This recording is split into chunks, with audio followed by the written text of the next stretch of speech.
Buen día, mi nombre es Carol Yuleisi Peláez Medina, estudiante del curso de Física Electrónica del programa Ingeniería Industrial. El día de hoy voy a hacer la sustentación de unos temas de la tarea 1, leyes básicas de circuitos. Presento mi documento, perdón si sigue un poco borroso. Entonces empezamos. Los temas de los que voy a hablar hoy son la ley de Ohm, la ley de voltaje de Kirchhoff, la ley de corriente de Kirchhoff, la relación de la resistencia eléctrica con la temperatura y una pregunta orientadora que dice que si existen las líneas de transmisión superconductoras y cuál es la diferencia principal con las líneas de transmisión tradicionales. Empezamos hablando de la ley de Ohm, que nos dice que el comportamiento de un circuito eléctrico, de la tensión, de la intensidad de la corriente eléctrica y de la resistencia eléctrica fue explicado por Georg Simon Ohm, que vivió de 1787 a 1854, y por medio de esta ley que lleva su nombre, describe la relación matemática entre ellas. Entonces, como diferentes materiales presentan diferentes resistencias eléctricas, entonces la oposición al paso de la corriente eléctrica a través de estos también es diferente, y que cuando el valor de la resistencia varía, el valor de la intensidad de la corriente en amperes también varía de forma inversamente proporcional. Y si la atención aplicada permanece constante, es decir, que a medida que la resistencia aumenta, la corriente disminuye y viceversa. Cuando la resistencia al paso de la corriente disminuye, la corriente aumenta, siempre que para ambos casos el valor de la tensión o voltaje se mantenga constante. Esto es lo que Ohm nos dice tras su experimentación y lo que él concluyó.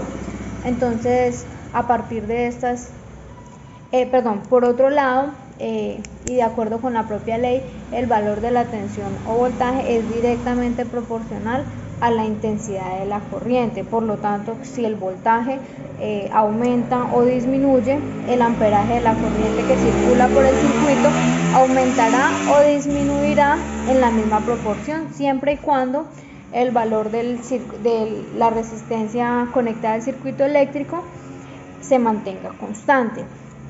Entonces, a partir de esas observaciones, Ohm postuló su ley que se expresa de la siguiente manera: el flujo de corriente en amperes que circula por un circuito eléctrico cerrado es directamente proporcional a la tensión o voltaje aplicado en volts e inversamente proporcional a la resistencia eléctrica en ohms que la carga experimenta. Entonces, la representación matemática de la ley de Ohm es que I, que es amperios, es igual a voltaje sobre resistencia. Pero sin embargo, también hay otras dos formas de representar esta ley, que sería voltaje es igual a amperios por resistencia, o resistencia es igual a voltaje sobre I, como lo podemos ver acá y en esta imagen de acá, en esta gráfica. Entonces, continuamos con las leyes de Kirchhoff, que nos dicen que hubo una suposición importante cuando se aborda el análisis de un circuito eléctrico lineal, es considerar que los hilos conductores que aseguran las conexiones entre los componentes de los circuitos son perfectos. Estos dos conductores solo sirven de vehículo de las cargas eléctricas, es decir, no presentan resistencia eléctrica y además mantienen el mismo potencial eléctrico. En una red lineal, las magnitudes conocidas como voltaje y corriente se relacionan de manera lineal. Estas relaciones fueron formuladas en 1847 por Gustav Robert Kirchhoff, que vivió de 1824 a 1887, quien fue un profesor de la Universidad de Berlín, quien al estudiar pues toda esta clase de circuitos definió las leyes que relacionan a la corriente con el voltaje en un circuito con dos o más resistores. Entonces empezamos con la ley de voltaje de Kirchhoff, que esta ley nos establece que la suma algebraica de todas las tensiones alrededor de una trayectoria cerrada o lazo es de 0 y pues que se expresa matemáticamente de la siguiente manera, como lo podemos observar acá, donde m es el número de tensiones o el número de ramas en el lazo y b sub m es la máxima tensión. También nos dice que puede aplicarse de dos maneras: recorriendo el lazo en el sentido de las manecillas del reloj, o en el contrario, alrededor del lazo. De una u otra manera, la suma algebraica de las tensiones a lo largo del lazo es de 0, sea como sea. Entonces vamos con la ley de corriente, que nos establece que la suma algebraica de las corrientes que entran a un nodo o frontera cerrada es de 0 también, y se expresa matemáticamente de la siguiente manera, como lo podemos observar acá, donde n es el número de ramas conectadas al nodo y I sub n es la enésima corriente que entra o sale del nodo, y que por efecto de esta ley las corrientes que entran a un nodo pueden considerarse positivas, mientras que las que salen del nodo llegan a considerarse negativas o viceversa. Entonces aquí podemos ver una gráfica que nos representa las corrientes en un nodo, que nos ilustra la ley de corriente. Entonces ahorita hablamos de la relación de la resistencia eléctrica con la temperatura. Entonces, en la escala atómica, la temperatura es una medida de vibración atómica. Si se calienta un objeto, la energía se transfiere al objeto y los átomos ganan energía y vibran más rápido. Dicho de otra manera, promueven altas velocidades de oscilación atómica, es decir, que aumenta la frecuencia de vibración. Sucede lo contrario para las temperaturas que son bajas. O sea que cuando se disminuye la temperatura de un objeto, la amplitud de las oscilaciones de los átomos constituyentes se atenúa. Entonces, por lo tanto, el aumento de la temperatura en un alambre metálico origina que la amplitud de la vibración atómica aumente. Entonces, estas vibraciones conducen a una mayor dispersión de electrones, y la consecuencia es un aumento general en la resistencia eléctrica. Entonces se puede decir que la disminución, que otra aplicación recién es el uso de, que la disminución de la temperatura en el conductor lleva a un descenso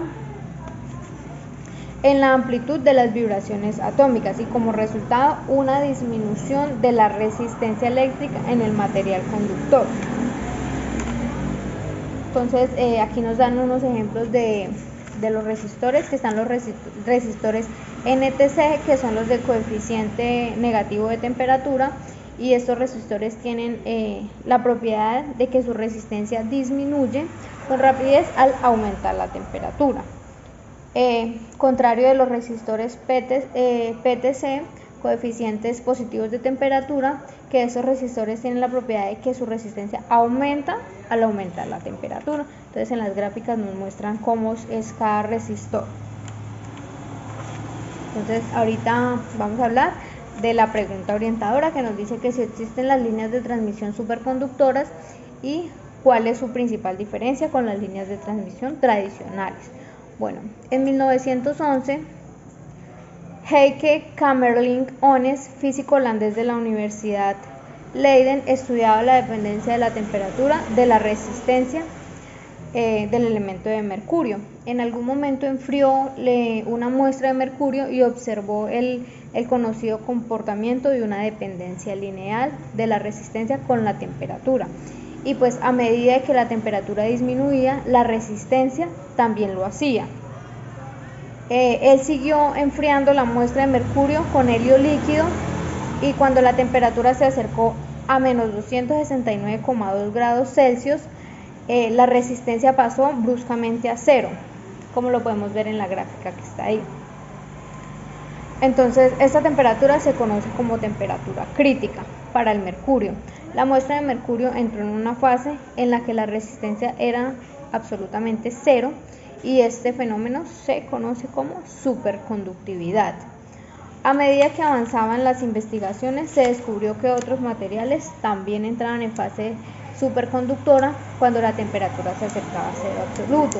En 1941 se encontró una aleación de nitruro de niobio que podía convertirse en superconductora a una temperatura crítica de menos 257 grados Celsius, y en 1953 se descubrió que el vanadio se volvía superconductor a una temperatura crítica de 255.7 grados Celsius. La temperatura de transmisión a la superconductividad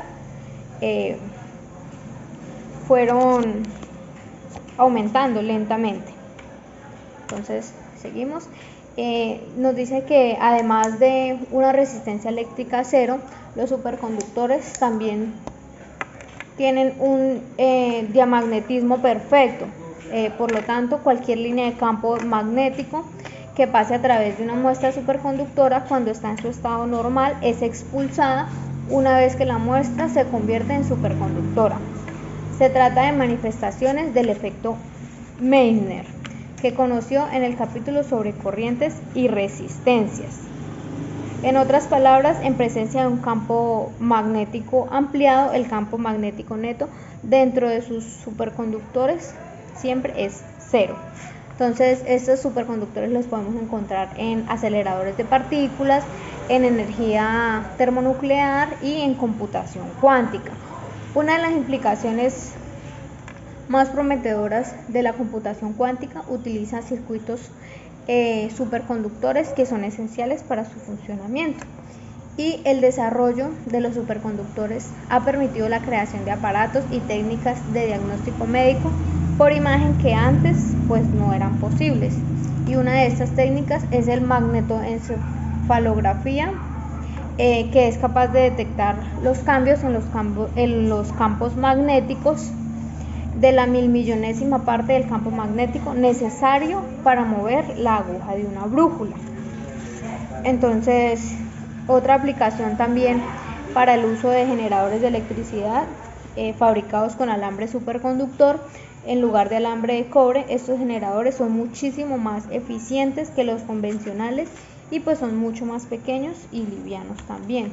Entonces, la principal diferencia de estas líneas superconductoras, de transmisión superconductoras con las tradicionales, es que las superconductoras tienen resistencia eléctrica de cero. Muchas gracias y buen día.